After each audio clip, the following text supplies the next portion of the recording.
नमस्कार। आज के इस व्याख्यान में सभी विद्यार्थियों का स्वागत है। आज के हमारे इस व्याख्यान का विषय है जैन दर्शन। जैन दर्शन के प्रवर्तक 24 तीर्थंकर थे।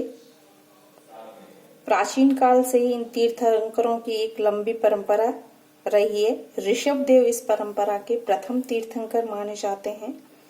वर्धमान या महावीर इसके 24वें या अंतिम तीर्थंकर थे। उनका जन्म ईसा से पूर्व 6ठी शताब्दी में अर्थात गौतम बुद्ध से कुछ वर्ष पहले हुआ था। वर्धमान से पूर्व 23वें तीर्थंकर पार्श्वनाथ को माना जाता है।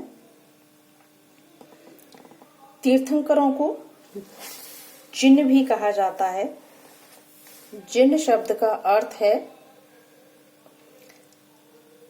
जीतने वाला या विजेता, अर्थात जिस व्यक्ति ने अपनी इंद्रियों, कामनाओं और वासनाओं पर विजय प्राप्त कर ली हो, उन्हें जिन कहा गया है। और इन्हीं विजेताओं के उपदेशों को जैन धर्म और कहा जाता है।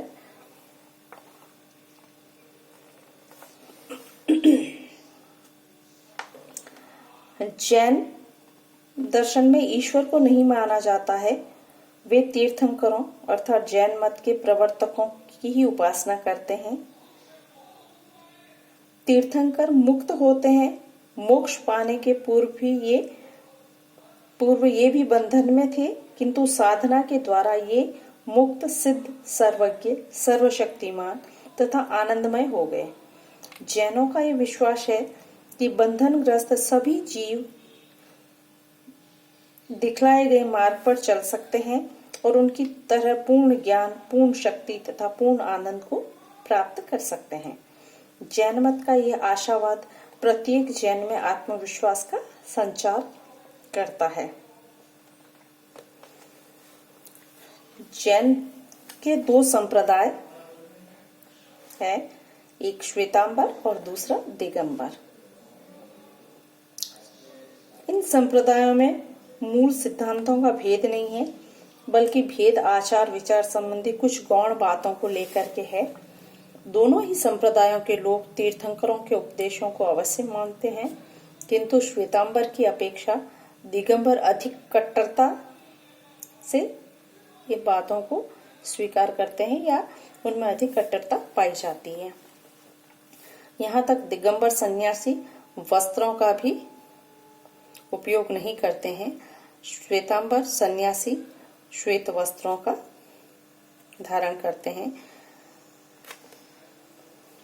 जैन साहित्य के अंतर्गत हम सर्वप्रथम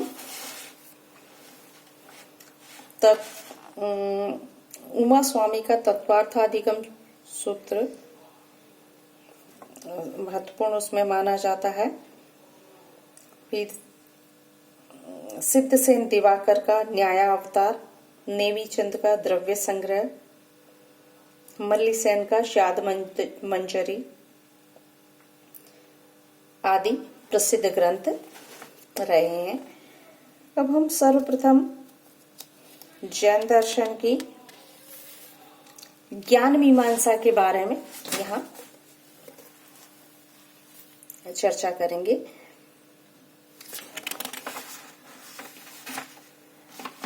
जैन दर्शन के अंतर्गत ज्ञान के दो भेद किए गए हैं, अपरोक्ष ज्ञान और परोक्ष ज्ञान। पुनः अपरोक्ष ज्ञान के दो भेद किए गए हैं, व्यावहारिक और पारमार्थिक ज्ञान। और परोक्ष ज्ञान के दो भेद है, मति और श्रुति। पुनः उसमें स्मृति, प्रतिभिज्ञान और अनुमान या तर्क, आगम आदि भी इसके अंतर्गत आते हैं। इसमें अपरोक्ष ज्ञान के दो प्रकार है, व्यावहारिक अपरोक्ष ज्ञान। इस ज्ञान में इंद्रियों द्वारा प्राप्त ज्ञान आता है, जैसे आंख द्वारा रूप का, नाक द्वारा गंध का, त्वचा द्वारा स्पर्श का आदि। पारमार्थिक अपरोक्ष ज्ञान, जब कर्म के बंधन समाप्त हो जाते हैं तब आत्मा और वस्तुओं का ज्ञान बिना किसी इंद्रिय की सहायता से हो, तब ऐसे ज्ञान को पारमार्थिक अपरोक्ष ज्ञान कहते हैं। यह 3 प्रकार का होता है: अवधि ज्ञान, मन पर्याय और केवल ज्ञान।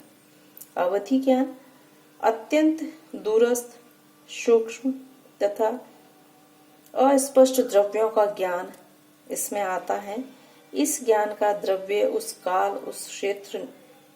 काल, उसका क्षेत्र निश्चित है, इसलिए इसे अवधि ज्ञान कहा जाता है।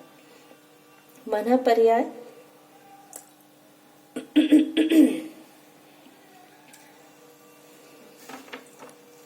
अन्य व्यक्तियों के मन की बात को जानना मन पर्याय ज्ञान है, क्योंकि इससे दूसरों के मन में प्रवेश हो सकता है। जब मनुष्य राग, द्वेष आदि मानसिक बाधाओं को पार कर लेता है तो किसी भी व्यक्ति के वर्तमान भूतकाल की बातों को जान सकता है। ऐसे ज्ञान को मन पर्याय कहा जाता है। यहाँ पर हम परोक्ष ज्ञान और अपरोक्ष ज्ञान की भी परिभाषा पहले आपको बता देते हैं। परोक्ष ज्ञान किसे कहा जाता है? जिस ज्ञान को प्राप्त करने के लिए बाह्य साधन की आवश्यकता होती है उसे परोक्ष ज्ञान कहा जाता है।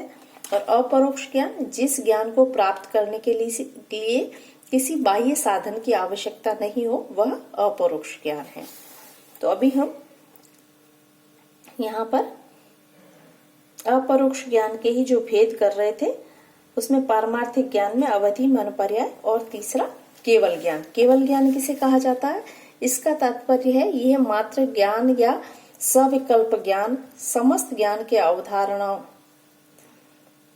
के समूल नष्ट होने पर केवल ज्ञान उत्पन्न होता है। यानी जब ज्ञान के बाधक सभी अवरोधक कर्म आत्मा से दूर हो जाते हैं, तब अनंत या केवल ज्ञान उत्पन्न होता है। जिस प्रकार बाधाओं के हटने से आग लकड़ी को जला देती है, क्योंकि जलना ही अग्नि का स्वभाव है, उसी प्रकार ज्ञान सभी को प्रकाशित कर देता है। यही केवल ज्ञान है। दूसरा परोक्ष ज्ञान, इसमें श्रुति, मति, श्रुति तीर्थंकरों की वाणी श्रुति ज्ञान है। मति ज्ञान इंद्रिय तथा मन से उत्पन्न ज्ञान को मति ज्ञान कहते हैं। इसके 5 प्रकार है: स्मृति, प्रतिभिज्ञा, अनुमान, तर्क और आगम। स्मृति याददाश्त पर आधारित ज्ञान स्मृति कहलाता है। प्रतिभिज्ञा जो हमने पहले देखी हुई वस्तु है उसको पुनः जब हम पहचानते हैं, अर्थात पहचान पर आधारित जो ज्ञान होता है वह प्रतिभिज्ञा कहलाता है। अनुमान, अनुमान क्या होता है? व्याप्ति पर आधारित ज्ञान अनुमान कहलाता है। तर्क जिसमें युक्ति लगती है, जहाँ युक्ति द्वारा प्राप्त जो ज्ञान होता है वह तर्क है। और आगम जैन धर्म के ग्रंथों से प्राप्त जो ज्ञान है वह आगम ज्ञान या शब्द प्रमाण की श्रेणी में आता है।